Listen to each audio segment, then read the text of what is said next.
Hey everybody, how you doing? This is Jeeps, your old composer here at the World Music Reaction Review channel. Had no intentions on doing anything today, Friday. By the way, happy Aloha Friday. I woke up this morning and it was pounding rain, and so I went back to bed. That's why I'm still kind of like getting my bearings. And it's still raining. So today, amidst my very chill mood, I am going to be doing a suggestion that was sent to me a few weeks ago by a game by the name of Ori and the Blind Forest. So I don't know if that's the name of the game or what, but apparently I'm going to be doing a piece of music called The Blind Forest.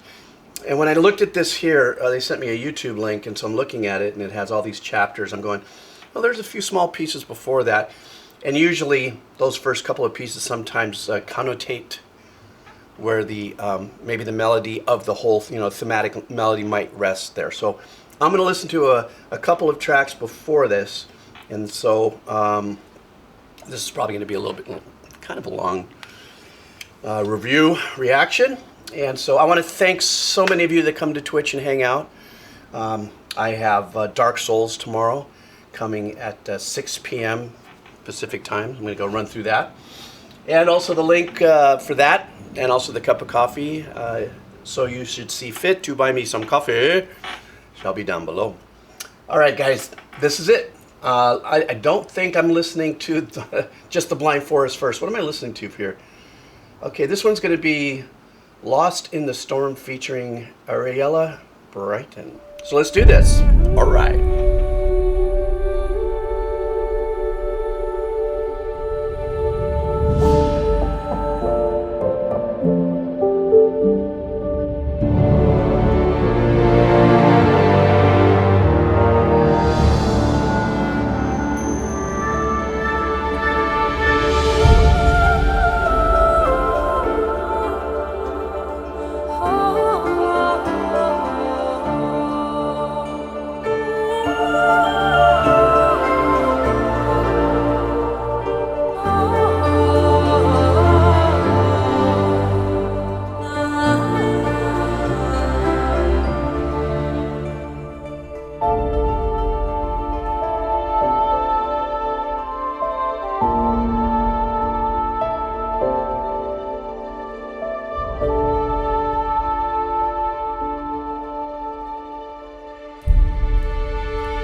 Yeah, that was a short piece. Super beautiful. If that's the establishing melody, I love these kind of trade-off between the oboe and the voice. With if that is the establishing melody, but that melodic line that was introduced at the beginning, that was a really nice little trade-off at the end. Still kept the tone, a very soft played oboe, and a tone in her voice. She's in the soprano, and then the way it's performed. Using less velocity and stuff, and more swimminess in the approach. The notes are tied together and everything, so very swimmy. There's an established, what I would call my established note through that track, which is da da. See, if you listen to that, you'll hear that establish itself and sit, and the arrangements work around it. Another thing that you hear often in compositions is a muted piano.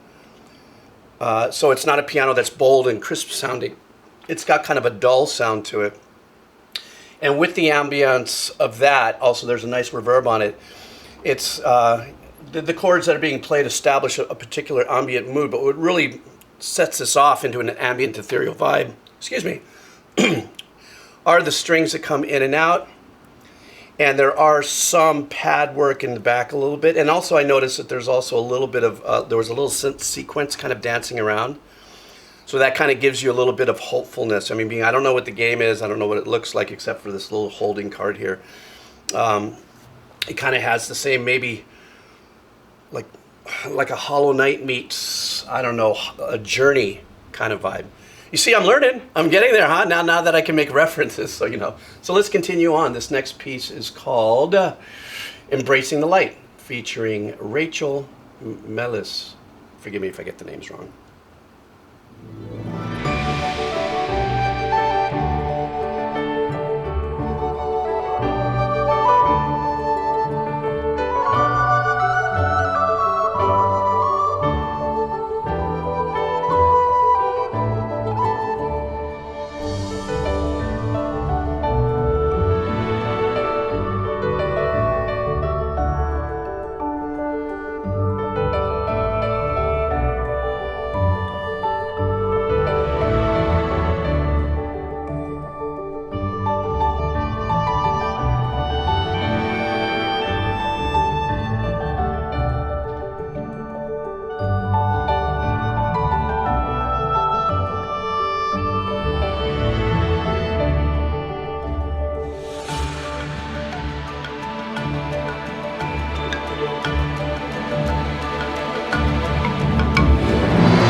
beautiful, lighthearted piece.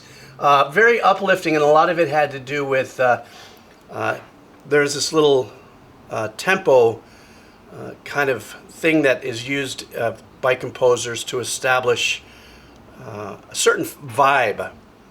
And that vibe is usually kind of a da, 1, 2, 3, da, da, da, you know. So in the music industry or in the music world, it's called 3/4 or 6/8, depending on how it's written, blah, blah, blah.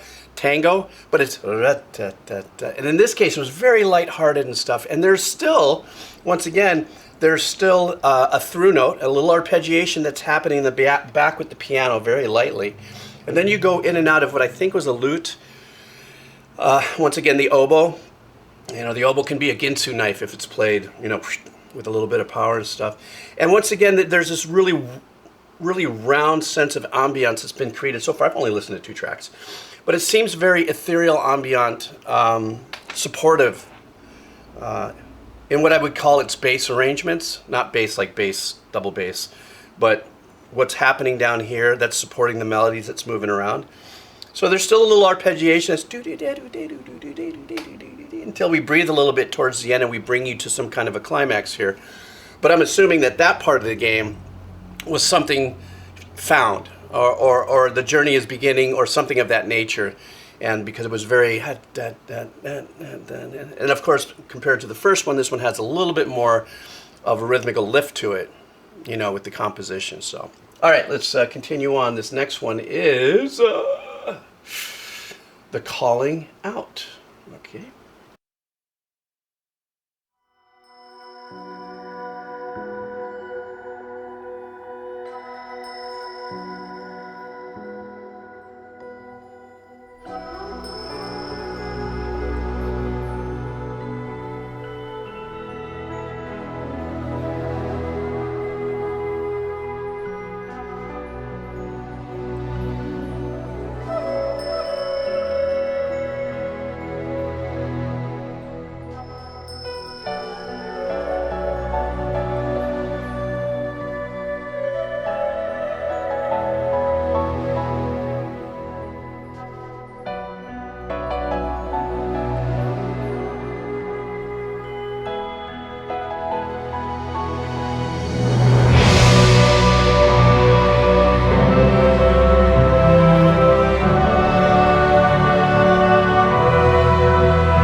Real super cool peeling away on that piano arrangement like that. Now this to me sounded more film score, emotional arrangement.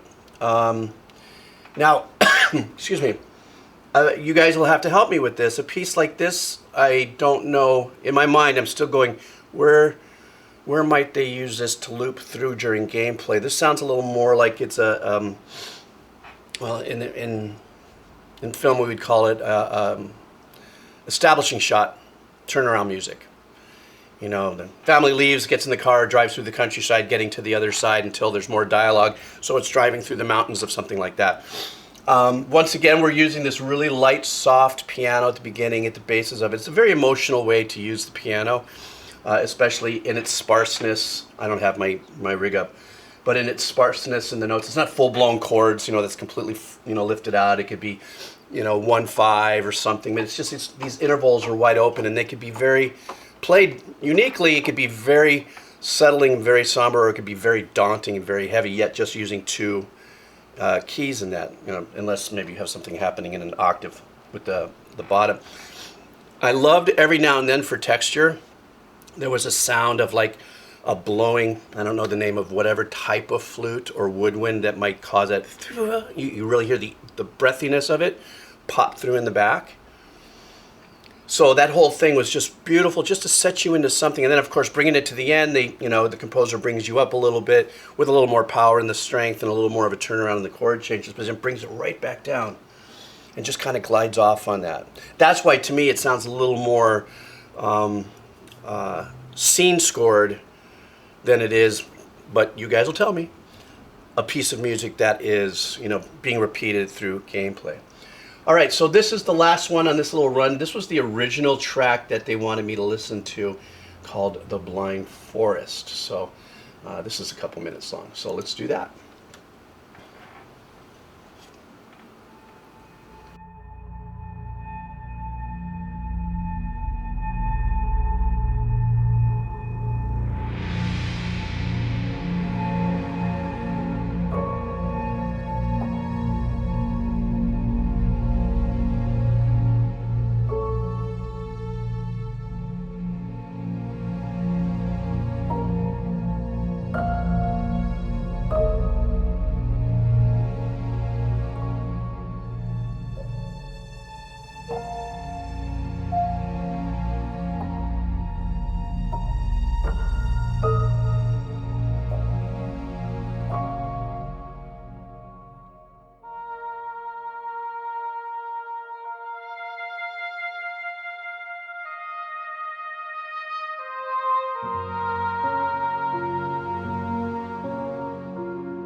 Okay, this was long enough where I could stop here in the middle like I normally do in my regular, reviews and stuff.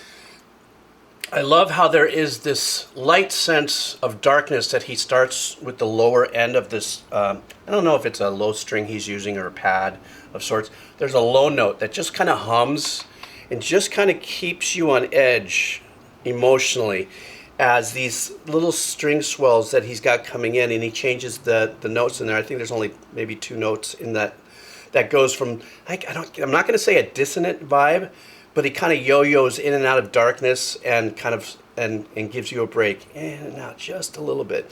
Once again, the piano there is introducing us into a little bit of of that ethereal ambient vibe, very lightly played and stuff. And as it starts to kind of build in its arrangement, this is the first time now that I'm hearing that there's an implementation of more synthy things that are in there. And what I mean by that is that I don't know how this was orchestrated or done, whether it was done off of samples or live orchestra or a combo playing to stems, that kind of a thing. But it's definitely hybrid. So we're starting to hear little things like what I'm hearing right now, which is little sequences that are happening in the back. And I really love that type of composition. I think that's where we are in the world in general, at least for me as a composer, is that hybrid use of using synth arpeggiations or whatever it is you want to use, soundscape, combo, tonal soundscape, or whatever, with orchestral composition. It's the big bloom. I come from old school, 60s and 70s. There were synths then, but they were never infused necessarily with orchestrated or composed pieces of works, for an orchestra. And what I love about this piece is that even though we have he maintains that ambience. Now, of course, the name of the track is Blind Forest, so it is going to be a little heavy and stuff, but there's still this introduction of possibility and hope with some of his more lighter parts of this arrangement.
I was waiting for that definitive there. You know, a lot of times composers will leave you hanging, and they don't resolve, let's say, a chord pattern as you might expect it to. You know, da da da da da da da da da.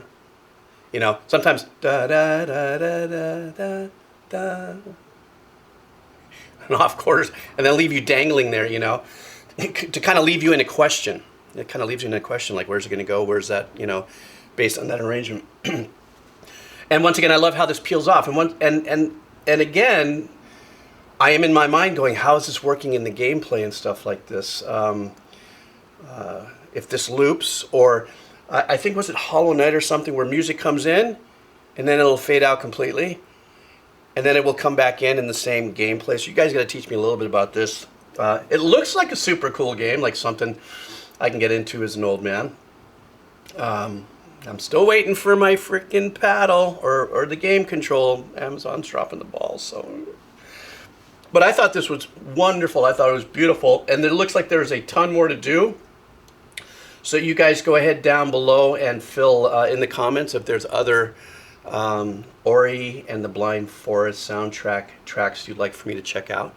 I have a funny feeling that, you know, I've only listened to 3-4 tracks, that there's got to be some tracks that have energy, a chase, or some kind of boss, or something that happens that's more aggressive.